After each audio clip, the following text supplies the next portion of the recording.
ആദ്യത്തെ സുവിശേഷം എന്ന് പറയുന്നത് ആദവും ഹവ്വയും പാപം ചെയ്തതിന് ശേഷം 3-ാം അധ്യായത്തിലേക്ക് ഉൽപ്പത്തി 3-ാം പെട്ടെന്ന് നമ്മൾ ഇതിൻ്റെ ഉൽപ്പത്തി 3-ാം അധ്യായത്തിൽ ആദവും ഹവ്വയും പാപം ചെയ്തതിന് ശേഷം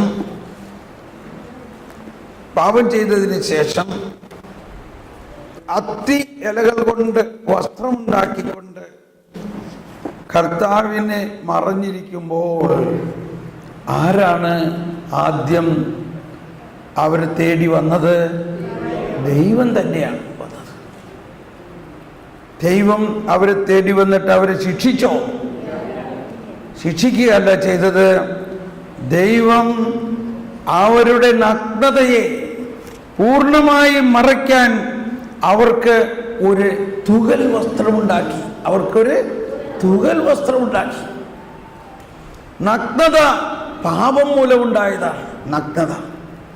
പാപം മൂലമുണ്ടായ നഗ്നത, ഷെയിം, ലജ്ജ, അത് മറയ്ക്കാൻ വേണ്ടി ദൈവത്തിൻ്റെ കരുണാർദ്രമായ സ്നേഹത്തിൻ്റെ പ്രകടമായ അനുഭവം ഇത് ആരംഭിക്കുകയാണ്.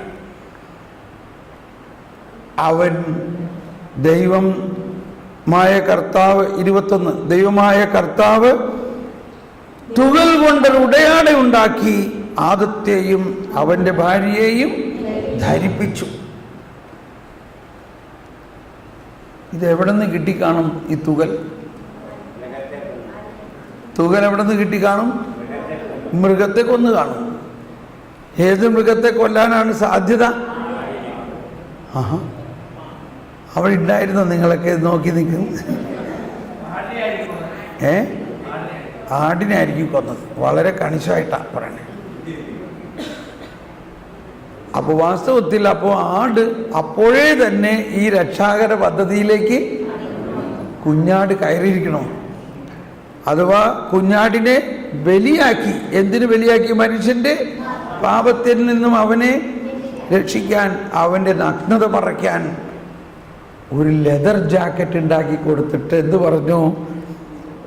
അനന്തരം അവിടുന്ന് പറഞ്ഞു, ഇതാ എല്ലാവരും തുറന്ന് വായിച്ചേ, ആ ഭാഗം ഒന്ന് വായിച്ചേ. മനുഷ്യനിതാ നന്മയും തിന്മയും അറിഞ്ഞ് നമ്മിൽ ഒരുവനെ പോലെ ആയിരിക്കുന്നു.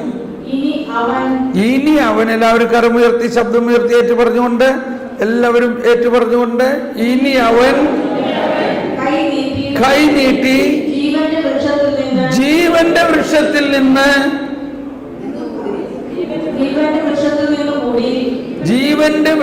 നിന്ന് കൂടി പറിച്ചു തിന്ന് അമർത്യനാകാൻ ഇടയാകരുത്. അതിനാൽ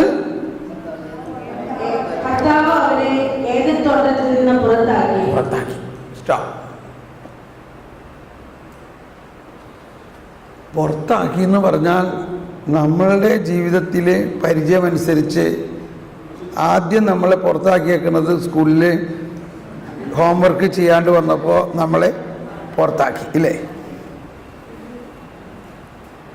ഇതാണ് നമ്മുടെ അകത്ത് ചെറുപ്പം മുതലേ കിടക്കുന്ന ഒരു കാര്യമാണ്. വീട്ടിൽ അനുസരിക്കാതിരുന്നപ്പോൾ പുറത്താക്കിയില്ലെങ്കിലും പറഞ്ഞിട്ടുണ്ട്, അത് മര്യാദക്കില്ലെങ്കിൽ ഞാൻ പുറത്താക്കൂട്ടാണ്. അപ്പോൾ ഇതാണ് നമ്മളുടെ അകത്ത് ചില മുൻവിധികൾ കിടക്കുന്നത് കൊണ്ട് ആയിരിക്കാം നമ്മൾ ഇങ്ങനെയാണ് വിചാരിക്കുന്നത്. ആദത്തിനെയും ഹവ്വയെയും കർത്താവ് ശിക്ഷിച്ച് അവരെ ഗെറ്റ് ഔട്ട് അടിച്ച് അവരെ പുറത്താക്കി. എന്നാൽ വാസ്തവത്തിൽ അത് ശിക്ഷിക്കാനായിരുന്നില്ല. ശ്രദ്ധിക്കണം, എല്ലാവരും ഒന്ന് കൈവീശി കാണിച്ചേ. ഓക്കെ, എന്താ പറയുന്നത്? ഇനി അവർ കൈനീട്ടി ജീവന്റെ വൃക്ഷത്തിൽ നിന്ന് കൂടി എങ്ങാനും പറിച്ചു തിന്നാലോ. മനസ്സിലായോ? അപ്പൊ ഒന്ന് വേറൊരു വൃക്ഷം കൂടി അവിടെ ഉണ്ടായിരുന്നുള്ളൂ. മനസ്സിലായില്ലേ? ജീവന്റെ വൃക്ഷത്തിൽ നിന്നെങ്ങാനും കൈനീട്ടി അത് പറിച്ച് തിന്ന് അമർത്യരാകാൻ ഇടയാകരുത്. അതുകൊണ്ട് അവരെ പുറത്താക്കി. ശ്രദ്ധിക്കണം, എന്ന് പ്രാർത്ഥിക്കുക. കർത്താവേ ജ്ഞാനം നൽകണമേ, ജ്ഞാനം നൽകണേ. പരിശുദ്ധാത്മാവേ ജ്ഞാനം നൽകണേ. വിശ്വാസം വർദ്ധിപ്പിക്കണമേ, ജ്ഞാനം നൽകണേ.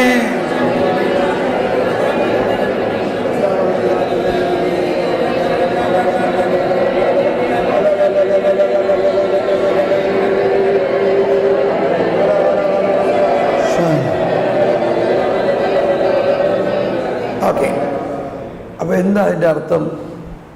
ജീവന്റെ വൃക്ഷത്തിൽ നിന്നുകൂടി പറിച്ചു തിന്ന് അമർത്യരാകാൻ ഇടയാകരുത്. അമർത്യരാകണ നല്ല കാര്യമല്ലേ? അമർത്യരാകണത് നല്ല കാര്യമല്ലേ? അപ്പൊ എന്താ അമർത്യനാകാൻ ഇടയാകരുതെന്ന് പറഞ്ഞതിൻ്റെ അർത്ഥം?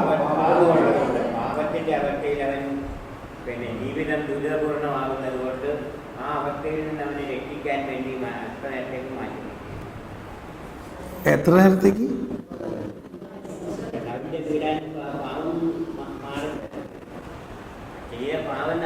ചെയ്ത പാപം മൂലം അവൻ മരണാവസ്ഥയിലാണ്. ഇപ്പോ ആദത്തിന്റെയും ഹവ്വയുടെയും ഉത്ഭവ പാപത്തിലൂടെ ആ പാപം മൂലം അവന്റെ അവസ്ഥ എന്താ? മരണം. ഇപ്പൊ നമ്മൾ അന്ത്യവിധിയെ കുറിച്ച് പറഞ്ഞല്ലോ. ആ അമർത്യതയിൽ എല്ലാം ശരീരം ഉയർത്തെഴുന്നേറ്റ് കഴിയുമ്പോൾ മരണത്തിന്റെ മേൽ യേശുക്രിസ്തു പൂർണ്ണ വിജയം നേടി. ആ മരണം എന്നത് ഈ ആദവും ഹവ്വയും ചെയ്തു പോയ പാപം മൂലം അവരുടെ ആത്മാവ് മരണാവസ്ഥയിലാണ്. അല്ലെങ്കിൽ അങ്ങനെയാണ് മരണം എന്നതുണ്ടായിരിക്കുന്നത്. ആത്മാവിൻ്റെ ആ മരണം. അവർ അനശ്വരതയുള്ളവരായിരുന്നു. പക്ഷെ ഈ പാപം മൂലം അവരിൽ മരണം കയറി, അവരുടെ ആത്മാവ്. ഈ മരണത്തിൽ നിന്ന് ഇനി അവർക്ക് രക്ഷ കിട്ടണമെങ്കിൽ ആര് വേണം? യേശുക്രിസ്തുവിലൂടെ മാത്രമേ രക്ഷയുള്ളൂ. യേശുക്രിസ്തു മരണശേഷം പാതാളത്തിലേക്ക് ഇറങ്ങി എന്ന് പറയുന്നത്, യേശു പാതാളത്തിലേക്ക് ഇറങ്ങിയത് ആദം മുതൽ യേശു വരെയുള്ള മരിച്ച ആത്മാക്കളിലേക്ക് ഇറങ്ങി അവരോട് ചേർന്നു. യേശു അവരുടെ മരണത്തോട് ചേർന്നുകൊണ്ട് അവരോട് സുവിശേഷം പ്രഘോഷിച്ച് ആ ആത്മാക്കളെ രക്ഷിച്ചു. അപ്പോൾ അതുവരെ, അത് വേണ്ടി നമുക്ക് ഒന്നുകൂടി വായിക്കാം പിന്നീട്. അപ്പോൾ അതുവരെ ഈ മനുഷ്യന് ആത്മസ്ഥിതി മരണാവസ്ഥയിലാണ്. ആ മരണാവസ്ഥയിൽ വേറൊരു വാക്ക്, ഒരു മിനിറ്റ്. അയോഗ്യതയോടെ, ആ മരണാവസ്ഥ എന്ന് പറയുന്നത് അയോഗ്യതയാണ്. ഞാൻ ആ വാക്ക് ഉപയോഗിക്കുന്നതിന് എളുപ്പം മനസ്സിലാക്കാൻ വേണ്ടിയാ. അയോഗ്യതയോടെ ജീവന്റെ വൃക്ഷത്തിൽ നിന്നെങ്ങാനും പറിച്ചു തിന്നാൽ അവൻ ആരായി മാറും? ആരായി മാറും? ആരായി മാറും? പിശാചായി മാറും. പിശാചിനെ പോലെയാ. എന്താ പിശാചിന്റെ അവസ്ഥ? പിശാചിന്റെ അവസ്ഥയും അമർത്യതയാണ്. പിശാച് അമർത്യതയാണ്. പക്ഷെ ഏതവസ്ഥയിൽ അമർത്യത? പാപാവസ്ഥയിൽ. Evil but eternal. അപ്പോ അവൻ ഈ പാപാവസ്ഥയിൽ ജീവന്റെ വൃക്ഷത്തിൽ നിന്നെങ്ങാനും ഭക്ഷിച്ചാൽ പാപാവസ്ഥയിൽ അമർത്യനായി പോകും. പിന്നെ അവനെ രക്ഷിക്കാൻ സാധ്യമല്ല. അതുകൊണ്ട് കർത്താവ് പറഞ്ഞു, നിങ്ങൾ വേഗം ഇവിടെ നിന്ന് വിട്ടോ, കാരണം ഇനി ഇവിടെ നിന്ന കൂടുതൽ മോശം. ഇവിടെ നിന്നാൽ നിങ്ങളെങ്ങാനും ജീവന്റെ വൃക്ഷത്തിൽ നിന്നെങ്ങാനും പറിച്ച് ഭക്ഷിച്ചാൽ പിന്നെ നിങ്ങളെ രക്ഷിക്കാൻ പറ്റില്ല. പിന്നെ നിങ്ങൾക്ക് മാനസാന്തരം പെടുത്താൻ പറ്റില്ല. പിന്നെ നിങ്ങളിലേക്ക് നിത്യജീവൻ കൊണ്ടുവരാൻ പറ്റില്ല. നിങ്ങൾ പാപാവസ്ഥയിൽ നിത്യതയിലേക്ക് പോകും. അതുകൊണ്ട് നിങ്ങൾ ഇവിടുന്ന് വേഗം പോയിക്കോ. അപ്പോ അവരെ ഏതേൻ തോട്ടത്തിൽ നിന്ന് പറഞ്ഞു വിട്ടത് അവരുടെ രക്ഷയ്ക്ക് വേണ്ടിയാണ്. അവർ കൂടുതൽ വലിയ തിന്മയിലേക്ക് പോകാതെ അവർ രക്ഷയിലേക്ക് നയിക്കപ്പെടാൻ വേണ്ടിയായിരുന്നു അവരെ ഏതേൻ തോട്ടത്തിൽ നിന്ന് പുറത്താക്കിയത്.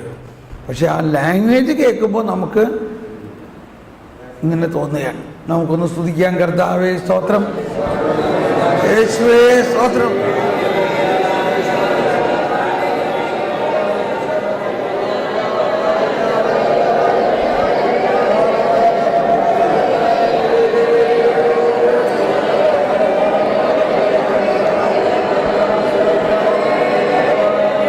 Praise the Lord. Thank you, Jesus. ഒരു സമാധാനം വരണ്ടോ? ഒരു പ്രത്യേക സമാധാനം വരണ്ടോ? നമ്മൾ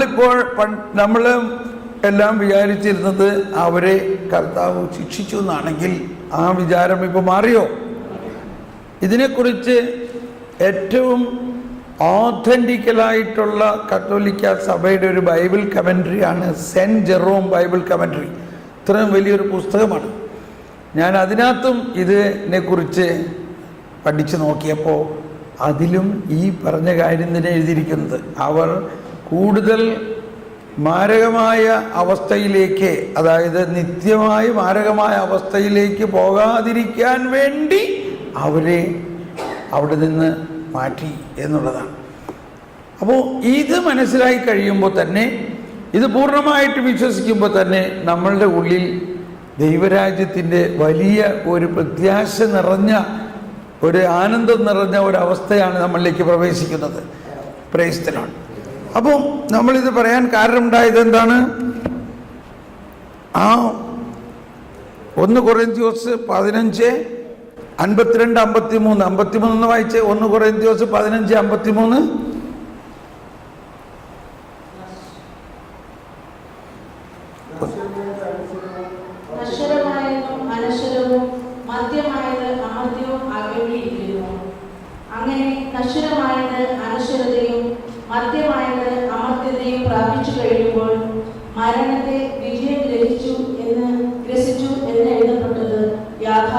അതാണ് മർത്യമായത് അമർത്യമായത് അന്ന് പറ്റില്ലായിരുന്നു. ആദത്തിന്റെ അവരുടെ സമയത്ത് അന്ന് അവർ മർത്യതയിൽ നിന്ന് അമർത്യതയിലേക്ക് വേണമെങ്കിൽ പോകാമായിരുന്നു. പക്ഷേ എങ്ങനെ? പാപാവസ്ഥയിൽ. അപ്പോൾ അത്, എന്നാൽ യേശുക്രിസ്തു വന്നതുകൊണ്ട്, യേശുക്രിസ്തു നമ്മുടെ മരണത്തിന്, പാപം മൂലമുണ്ടായ നമ്മുടെ മരണത്തെ യേശുക്രിസ്തു തൻ്റെ ശരീരത്തിൽ ഏറ്റെടുത്തു. ഇതാണ് നമ്മുടെ പാപം പോകുന്നതിൻ്റെ വിശ്വാസം ഉണ്ടാകേണ്ടത്.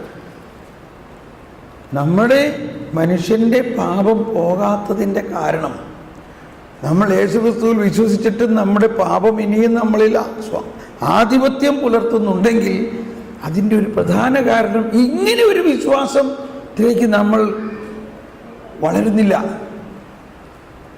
നമ്മൾ പാപം മൂലമുണ്ടായ മരണം യേശു ഏറ്റെടുത്തുകൊണ്ട്, യേശു തൻ്റെ മരണത്തിലൂടെ മരണത്തെ ജയിച്ചു എന്നാ പറയാ, അല്ലേ?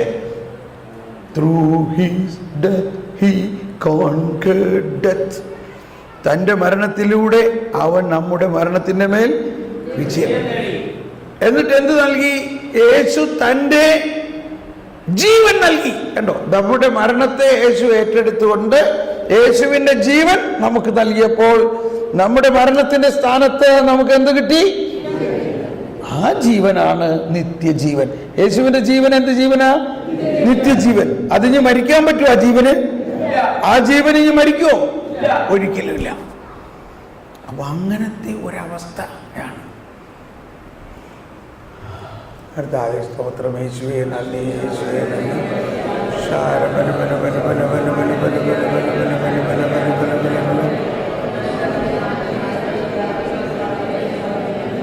ഓക്കെ, ഇനി നമുക്ക് വീണ്ടും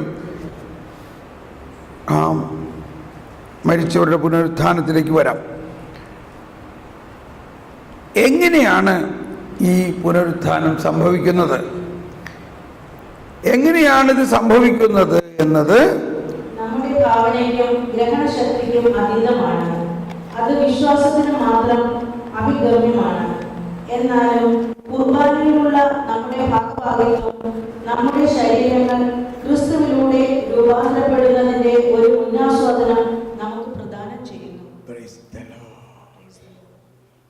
സ്വർഗരാജ്യത്തിലുള്ള വിശ്വാസം വഴി കർത്താവ് ശോഭിച്ചയാളുടെ ശരീരവും രക്തവും സ്വീകരിക്കാൻ തിരുസഭ നമ്മളെ ക്ഷണിക്കുന്നു.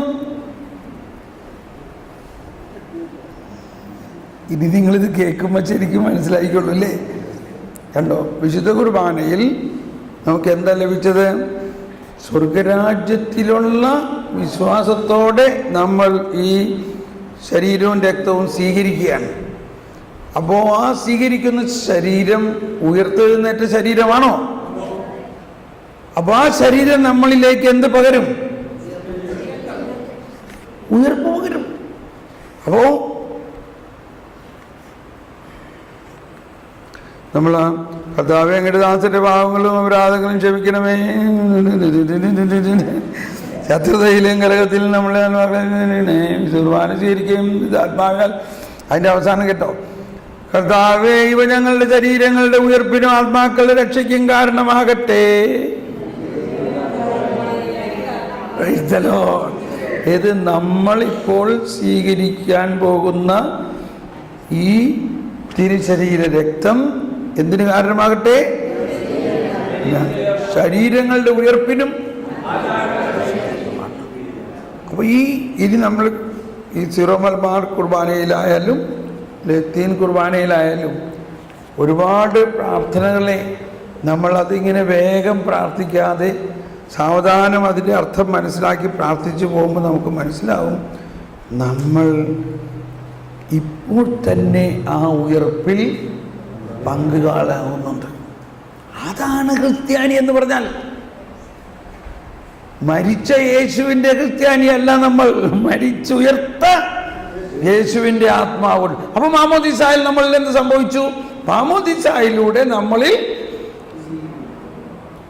യേശുവിൻ്റെ മരണത്തിലും പുനരുത്ഥാനത്തിലും നമ്മൾ പങ്കാളിയാകുകയാണ്. യേശുവിൻ്റെ തന്നെ മാമോദീസ അതിൻ്റെ അടയാളമാണ്. യേശു മനുഷ്യൻ്റെ മരണത്തിൽ മുങ്ങി, മനുഷ്യൻ്റെ പാപത്തിൽ മുങ്ങി. എന്നിട്ട് മുങ്ങി തന്നെ ഇരുന്നോ അതോ പൊങ്ങിയോ? പൊങ്ങി എന്നത് ഉത്ഥാനത്തിൻ്റെ ഉത്ഥാനമാണ്, യേശുവിൻ്റെ ഉത്ഥാനം. അപ്പൊ നമ്മൾ മാമോദീസായിലൂടെ യേശുവിൻ്റെ മരണത്തിലും ഉത്ഥാനത്തിലും നമ്മൾ പങ്കുചേർന്നിരിക്കുന്നു. അതുകൊണ്ട് 1002 പറയുകയാണ്, അവസാന ദിവസം ക്രിസ്തു നമ്മെ ഉയർപ്പിക്കുമെന്നത് സത്യമെങ്കിൽ ഒരു വിധത്തിൽ നാം ക്രിസ്തുവിനോട് കൂടി ഉത്ഥാനം ചെയ്തു കഴിഞ്ഞു എന്നതും സത്യമാണ്. എന്തെന്നാൽ പരിശുദ്ധാത്മാവിന്റെ പ്രവർത്തനത്താൽ ക്രിസ്തീയ ജീവിതം ഭൂമിയിൽ ഇപ്പോൾ തന്നെ ക്രിസ്തുവിന്റെ മരണത്തിലും ഉത്ഥാനത്തിലുമുള്ള പങ്കുചേരലാണ്. എന്തായി കേൾക്കണേ അല്ലേ? എല്ലാവരും അതൊന്ന് ഏറ്റു പറഞ്ഞ് പറഞ്ഞു. 1002 അവസാന ദിവസം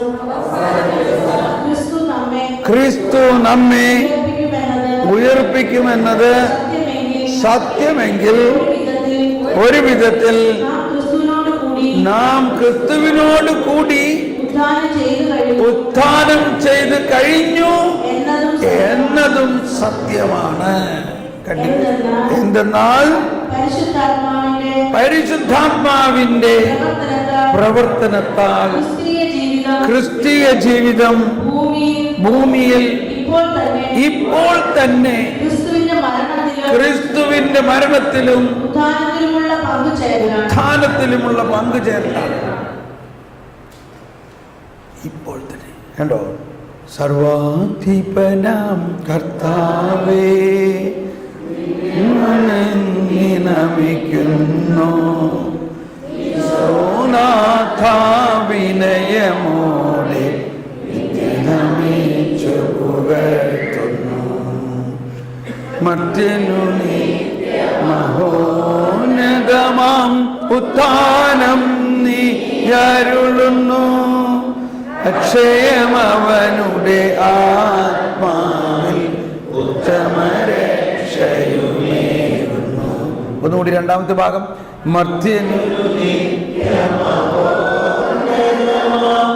ഉത്ഥാനം നീ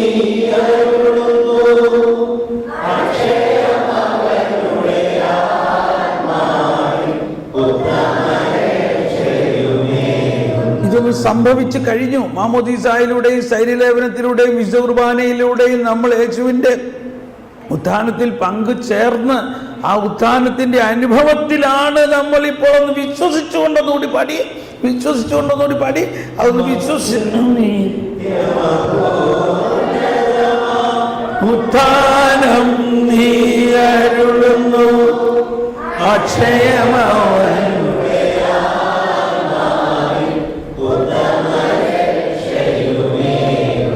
ഒന്നുകൂടി എല്ലാവരും ബോധ്യത്തോടുകൂടി എനിക്കത് ലഭിച്ചു കഴിഞ്ഞിരിക്കുന്നു. It's already done. ഓൾറെഡി ഉത്ഥാനം നീ അരുളുന്നു. ഓൾറെഡി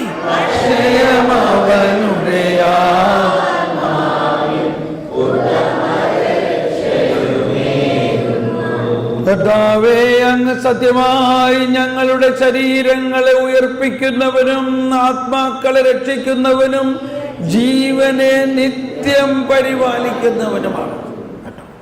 ഇതാണ് വീണ്ടും വീണ്ടും ആ പ്രാർത്ഥനയെ കുറേയും കൂടി ശക്തമായി പ്രാർത്ഥിച്ചുകൊണ്ടാണ് നമ്മൾ കുർബാനയിൽ മുന്നേറുന്നത്. ഉടനീളം വിശുദ്ധ ബലി, വിശുദ്ധ കുർബാന ഉടനീളം ഈ ഉത്ഥാനത്തിൻ്റെ അനുഭവമാണ്. ഉത്ഥിതനായ കർത്താവാണ് എമ്മാവൂസിലേക്ക് പോയപ്പോൾ അവർ മ്ലാനമതരായി. എല്ലാം നശിച്ചു, ഇനി എന്തിനാണ് ഈ ഗ്രൂപ്പിന്റെ കൂടെ നിൽക്കണേ? ഇത്രയും നാളും വലിയ അത്ഭുതവും അടയാളങ്ങളും എല്ലാം നടത്തിയ ആള്, ഇസ്രായേലിന് രാജാവാകും എന്നൊക്കെ പറഞ്ഞ ആള് തല്ലിക്കൊന്നു കുഴിച്ചിട്ടു. എന്നാ അവർ പറഞ്ഞു, നീ ദൈവപുത്രനാണെങ്കിൽ ആ കുരിശിൽ നിന്നൊന്ന് ഇറങ്ങി വന്നൊന്ന് കാണിക്കും, അപ്പോഴെങ്കിലും ഒന്ന് ഇറങ്ങായിരുന്നില്ലേ? ഇങ്ങനെയെല്ലാം ഇവരെ ഹൃദയം നുറുങ്ങി അവരുടെ വിളി വിട്ട് നാട്ടിലേക്ക് പോവുക. അപ്പോഴാണ് അവരുടെ കൂടെ ഇതാ ഉയർത്തെഴുന്നേറ്റ കർത്താവ് കൂടെ നടക്കണം. ആ ഉയർത്തെഴുന്നേറ്റ കർത്താവ് കൂടെ നടക്കണം എന്നുള്ളതാണ് വാസ്തവത്തിൽ. ഞാനിപ്പോൾ അതേ സങ്കീർത്തനം വരികയാണ്. കർത്താവ് എപ്പോഴും എൻ്റെ കൺമുമ്പിലുണ്ട്, എൻ്റെ വലത്തുഭാഗത്ത്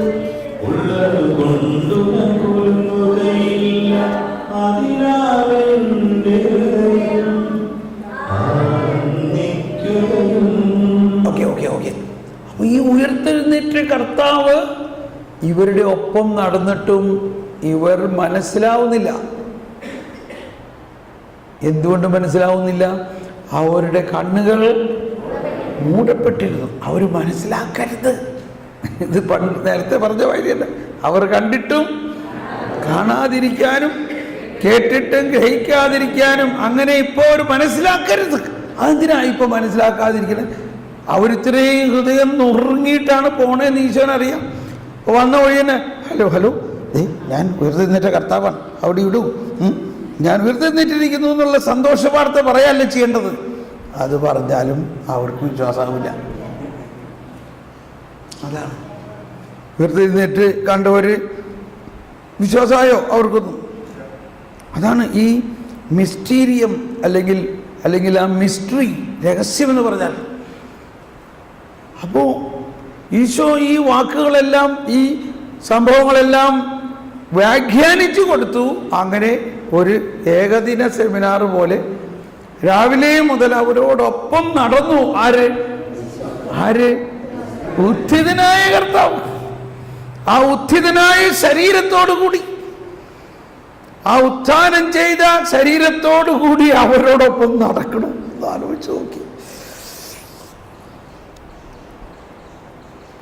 പക്ഷേ അത്രയും പറഞ്ഞ് അവസാനം ചെന്നപ്പോഴേക്കും അവർക്കങ്ങ് ഭയങ്കര ഒരു വിടാൻ പറ്റാത്ത മാതിരി ഒരു ബന്ധത്തിലേക്ക് വന്നു.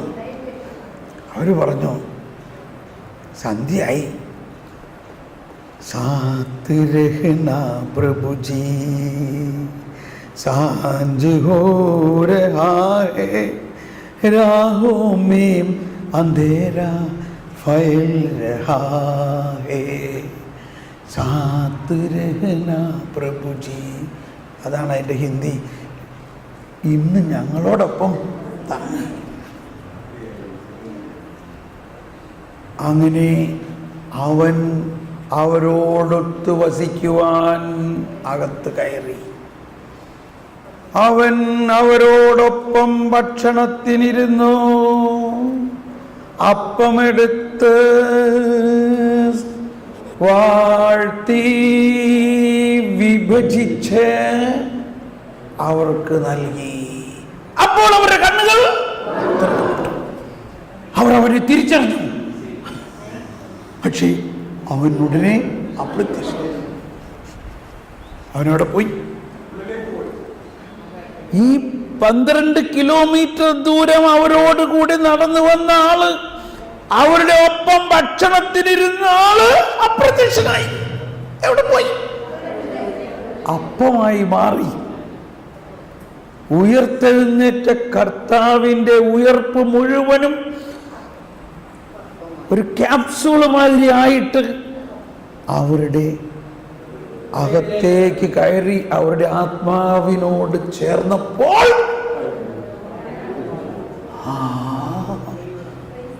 വെളിവായി. അപ്പോൾ അവർക്ക് മനസ്സിലായി, ഇതാണ്, ഇത് ഉയർത്തെഴുന്നേറ്റ് നമ്മുടെ കർത്താവല്ലോ.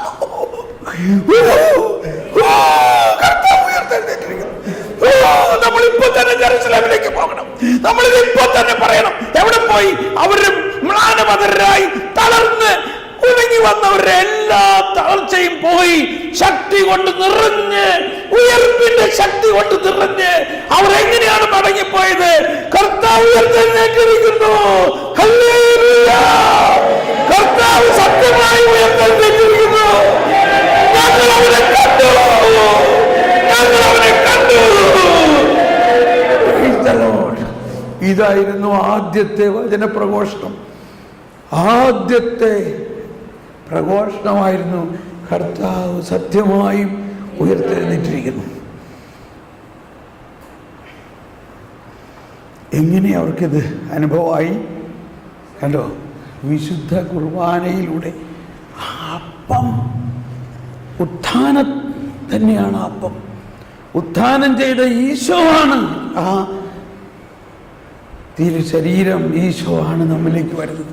ആ ഉത്ഥാനം ചെയ്ത ഈശോ നമ്മളിലേക്ക് വരുമ്പോഴാണ് ഉത്ഥാനത്തിൽ നമ്മൾ പങ്കെടുത്തുകൊണ്ട് അത് നമ്മുടെ ശരീരത്തിന്റെ ഉത്ഥാനമായിട്ട് മാറും.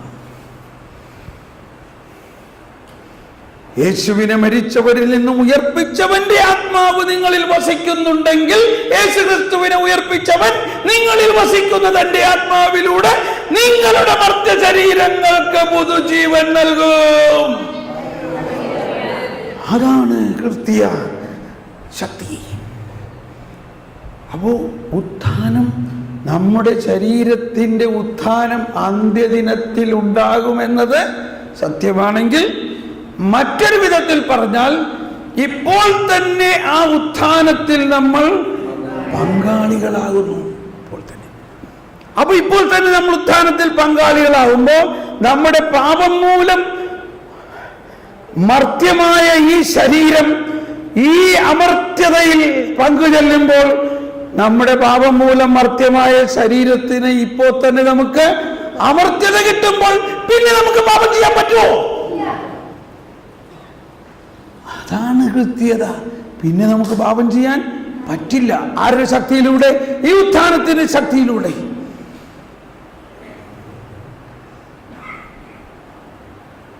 മധ്യനു നിത്യമഹോന്നതമാം ഉത്ഥാനം നീ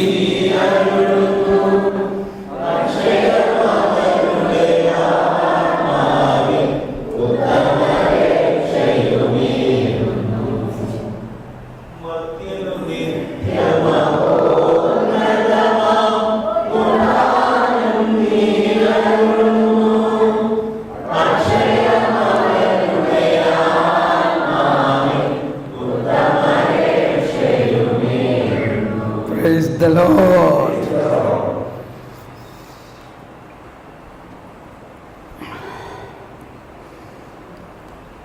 മാമോദിസ വഴി നിങ്ങൾ അവനോടൊപ്പം സംസ്കരിക്കപ്പെട്ടു. മരിച്ചവരിൽ നിന്ന് അവനെ ഉയർപ്പിച്ച ദൈവത്തിൻ്റെ പ്രവർത്തനത്തിലുള്ള വിശ്വാസ നിമിത്തം നിങ്ങൾ അവനോടുകൂടി ഉയർപ്പിക്കപ്പെടുകയും ചെയ്തിരിക്കുന്നു. ക്രിസ്തുവിനോടൊപ്പം നിങ്ങൾ ഉയർപ്പിക്കപ്പെട്ടെങ്കിൽ ദൈവത്തിൻ്റെ വലതുഭാഗത്ത് ഉപവിഷ്ടനായിരിക്കുന്ന ക്രിസ്തു വസിക്കുന്ന ഉന്നതത്തിലുള്ളവയെ അന്വേഷിക്കുവിൻ. ഇത് കൊലോസ്യ ലേഖനത്തിലുള്ളതാണ്, 2-ാം അധ്യായത്തിൽ. ഓക്കെ, ഇനി വീണ്ടും ഒരു പ്രബോധനമാണ്. മാമോദിസ വഴി ക്രിസ്തുവിനോട് ഐക്യപ്പെട്ട വിശ്വാസികൾ ഉത്ഥിതനായ ക്രിസ്തുവിൻ്റെ സ്വർഗീയ ജീവിതത്തിൽ ഇപ്പോൾ തന്നെ പങ്കുചേരുന്നു. പക്ഷേ ഈ ജീവിതം ദൈവത്തിൽ ക്രിസ്തുവിനോടുകൂടി നിഗൂഢമായിരിക്കുന്നു. ദൈവത്തിൽ ക്രിസ്തുവിനോടുകൂടി നിഗൂഢമായിരിക്കുന്നു. പിതാവ് അവിടത്തോടുകൂടി നമ്മെ ഉയർപ്പിച്ചു. സ്വർഗത്തിൽ യേശു ക്രിസ്തുവിൽ അവിടത്തോടുകൂടി ഇരുത്തുകയും ചെയ്തു. കുർബാനയിൽ അവിടുത്തെ ശരീരം കൊണ്ട് പരിപോഷിക്കപ്പെട്ട നാം അവിടുത്തെ ശരീരത്തിൻ്റെ ഭാഗമായി തീരുന്നു. നാം അവസാന ദിവസം ഉയർത്തെഴുന്നേൽക്കുമ്പോൾ അവിടത്തോടുകൂടെ നാമും മഹത്വത്തിൽ കാണപ്പെടുകയും ചെയ്യുന്നു. അപ്പോൾ നമ്മൾ സ്വീകരിക്കുന്ന ഈ വിശുദ്ധ കുർബാന നമ്മൾക്ക് വരാനിരിക്കുന്ന ജീവിതത്തിൻ്റെ അച്ചാരമാണെന്ന് ഇല്ലേ? എവിടെയോ പറയുന്നുണ്ട്, അച്ചാരമായിട്ടാണ്. ആ ദിവസത്തിൻ്റെ പ്രത്യാശയിൽ വിശ്വാസികളുടെ ശരീരവും ആത്മാവും ക്രിസ്തുവിലായിരിക്കുക എന്ന മഹത്വത്തിൽ പങ്കുപറ്റുന്നു. സ്വന്തം ശരീരത്തെ മാത്രമല്ല, ഏതൊരു വ്യക്തിയുടെയും, പ്രത്യേകിച്ച് പീഡ സഹിക്കുന്ന ഓരോ വ്യക്തിയുടെയും ശരീരത്തെ ബഹുമാനത്തോടെ കൈകാര്യം ചെയ്യണമെന്ന് ഇത് ആവശ്യപ്പെടുന്നു. ഓക്കെ, ഇവിടെ ഇപ്പം എൻ്റെ മനസ്സിലേക്ക് വരുന്നത്, ഇതുകൊണ്ടാണ് ലാസറിൻ്റെ ഉയർപ്പിനെ കർത്താവ് ആഗ്രഹിച്ചത്. അത് ഞാൻ പറഞ്ഞോ ഇവിടെ? ഇല്ല. ഈശോയുടെ ഉയർപ്പിന് മുൻപായിട്ട്, ഈശോയുടെ മരണവും പുനരുത്ഥാനത്തിന് മുമ്പായിട്ട്, ഈശോയുടെ ഈ പരസ്യ ജീവിതത്തിൻ്റെ ഏറ്റവും ക്ലൈമാക്സ്, ഏറ്റവും അവസാനത്തെ ഒരു സംഭവമാണത്. തൻ്റെ ഉയർപ്പും ആ ഉയർപ്പിൻ്റെ പങ്കാളിത്തം മനുഷ്യർക്ക് നൽകുന്ന ഉയർപ്പിനെയും ഒന്ന് ഡെമോൺസ്ട്രേറ്റ് ചെയ്ത് കർത്താവിന് കാണിക്കുകയാണ്. ഇതെങ്ങനെയാണ് എന്നുള്ളത്. അങ്ങനെ മനുഷ്യർക്ക് ഉത്ഥാനത്തിലുള്ള വിശ്വാസം പകരണം. അതിനുവേണ്ടി കർത്താവ് ആലോചിച്ച് കാണും, എന്താ ചെയ്യുക? ഒരാളെ ഉയർപ്പിക്കണം, ഒരാളെ ഉയർപ്പിച്ച് കാണിച്ചു കൊടുക്കണം. ആരെ അതിനെ ഉയർപ്പിക്കാം? ഒരാളും അതിനെ ഉയർപ്പിക്കണമെങ്കിൽ ഒരാൾ മരിക്കണം. ആരെ വേണം? നമ്മുടെ ഉറ്റ സുഹൃത്തായ, അപ്പോൾ ലാസർ ഈശോയുടെ വലിയ ആത്മസുഹൃത്തും ബാല്യകാല സുഹൃത്താണ്. ഈശോ 12-ാം വയസ്സിൽ ജെറുസലേമിലേക്കൊക്കെ പോയപ്പോൾ ഈശോയുടെ കുടുംബം, അതായത് ഔസേപ്പിതാവും മാതാവും ഒക്കെ ഈ ലാസറിൻ്റെ വീട്ടിലാണ് ഗസ്റ്റായിട്ട് താമസിച്ചിരുന്നത്. അങ്ങനെ അന്ന് മുതലേ ഇപ്പോൾ എപ്പോഴെല്ലാം ജെറുസലേമിലേക്ക് പോകുമ്പോൾ ഇവർ ഒരുമിച്ച് അവിടെ കളിച്ച് തിരിച്ച് മാങ്ങ പറിച്ചും അല്ലെങ്കിൽ ഈ ഒലിവ് ഗാർഡൻസിൽ പോയിട്ട് ഒലിവൊക്കെ പറിച്ച് ഇങ്ങനെയൊക്കെ കളിച്ചൊക്കെ നടന്നിരുന്ന ആൾക്കാരാണ്. ഇപ്പോൾ യേശുവിൻ്റെ ബാല്യകാലത്തിൻ്റെ ചിത്രം ഉണ്ടാക്കുമ്പോഴാണ് ഇതൊക്കെ ഞാൻ പഠിക്കുന്നത്. അപ്പോൾ ജെറുസലേമിലേക്ക് പോയപ്പോൾ അവിടെ ചെന്നപ്പോൾ ആദ്യം തന്നെ ഈ യേശുവിനെ കണ്ട വഴി അവരുടെ സമപ്രായ അല്പം 1-2 വയസ്സിൻ്റെ അപ്പുറം വ്യത്യാസമുള്ളതാണ് ലാസർ, മർത്ത, മറിയം. ഇവർ 3 പേരും കൂടി കണ്ടപടി ഇതേ ഇവിടെ പിള്ളേർ ഓടിച്ചാടി കളിക്കുന്ന കണ്ടില്ലേ? എന്ന പോലെ അവരിങ്ങനെ കളിച്ച് തിരിച്ച് വളർന്നവരാണ്. അത്രയ്ക്ക് സ്നേഹത്തിലുള്ള ആ ലാസറിനെ തന്നെ നമുക്ക് ഇതിനു വേണ്ടി ഉപയോഗിക്കാം. എന്തിനു പറയണു? ഇതാണ് കർത്താവിൻ്റെ കൂട്ടുപിടിച്ചാലുണ്ടാവുന്ന ഒരു ഗുണം. നമ്മൾ കർത്താവിന് ദൂഷ്യം ചെയ്യുന്നില്ല, വളരെ നല്ല സ്നേഹത്തിൽ ഇങ്ങനെയുള്ള ചില കാര്യങ്ങൾ നമ്മളിലൂടെ ഡെമോൺസ്ട്രേറ്റ് ചെയ്യിക്കും. ഡെമോ ഇപ്പോൾ നമ്മൾ ഇന്നലെ കണ്ടില്ലേ, അത്തിമരത്തിനെ ഒരു ഡെമോ ആയിട്ട് ഉപയോഗിച്ചു അല്ലേ. എന്നിട്ട് അവർ വന്നപ്പോൾ പറയാണ്, കണ്ടോ ഞാൻ ഈ അത്തിമരത്തിനോട് ചെയ്തതും അതിലും വലുതും നിങ്ങൾക്ക് ചെയ്യാൻ. അത് പഠിപ്പിക്കാൻ വേണ്ടിയാണ് ഞാൻ ഈ അത്തിമരത്തിനെ ഉണക്കി കാണിച്ചത്. എന്ന മാതിരി ലാസർ ഇതാ പെട്ടെന്ന് രോഗബാധിതനായിരിക്കുന്നു. ഭയങ്കര പനി, ഭയങ്കര വേദന. അപ്പം അതിൻ്റെ 2 ദിവസം മുമ്പ് യൂദായിലുണ്ടായിരുന്നവർ. അപ്പോൾ അവിടെ വെച്ചാണ് ഈശോയുടെ പ്രബോധനം കേട്ട് ഈശോ പ്രബോധനത്തിൻ്റെ ഹൈ ലെവലിലേക്ക് അങ്ങ് ചെന്നിട്ട് പറയുകയാണ്, ഞാനും പിതാവും ഒന്നാണെന്ന് പറഞ്ഞു. അത് കേട്ടപ്പോഴേക്കും ഫരിസേയരും നിയമജ്ഞരും ഇവൻ ദൈവദൂഷണം പറയുന്നു, കല്ലെറി അവനെ, കല്ലെറി എന്നും പറഞ്ഞുകൊണ്ട് അവർ കല്ലെറിയാൻ വന്നപ്പോൾ, ഇതൊക്കെ എൻ്റെ സ്ക്രിപ്റ്റാണ്, സംഭവം ഇത് ശരിയാണ്. പക്ഷെ അവിടെ തീർച്ചയായിട്ടും യഹൂദരെ അവനെ കല്ലെറിയാൻ വരുമെന്ന് പറയുമ്പോൾ ലാസർ മുമ്പിൽ കയറി നിൽക്കോ ഇല്ലയോ? ഇത് സ്വാഭാവികമല്ലേ? അവരെല്ലാവരും കല്ലെറിയ നേരത്ത് ലാസർ മുമ്പിൽ കയറിയെന്ന്, കല്ലെറിയരുത്, ഇത് എൻ്റെ കർത്താവിനെ കല്ലെറിയരുതെന്നൊക്കെ പറഞ്ഞ് ബഹളമുണ്ടാക്കി. പക്ഷെ അങ്ങനെ ആള് അന്ന് രാത്രി ഭയങ്കര രോഗിയായി. അപ്പോൾ ഈ പനിയായിട്ട് കിടന്നിട്ട് ഇതൊക്കെ ഇങ്ങനെ പിച്ചുമ്പേയും പറയാണ്. അത് ഞാൻ ഫ്ലാഷ് ബാക്ക് ആയിട്ട് കാണിക്കുകയാണ്. അവിടെ കല്ലെറിയാൻ പോണതും ഈശോയെ കല്ലെറിയാൻ പോണതൊക്കെ അതെല്ലാം പക്ഷേ അതുകൊണ്ടാണ് പിന്നീട് ലാസർ മരിച്ചെന്ന് ഞാൻ യൂദയായിൽ പോകണമെന്ന് പറഞ്ഞപ്പോൾ ഇപ്പം തന്നെ അവിടെ നിന്ന് അവർ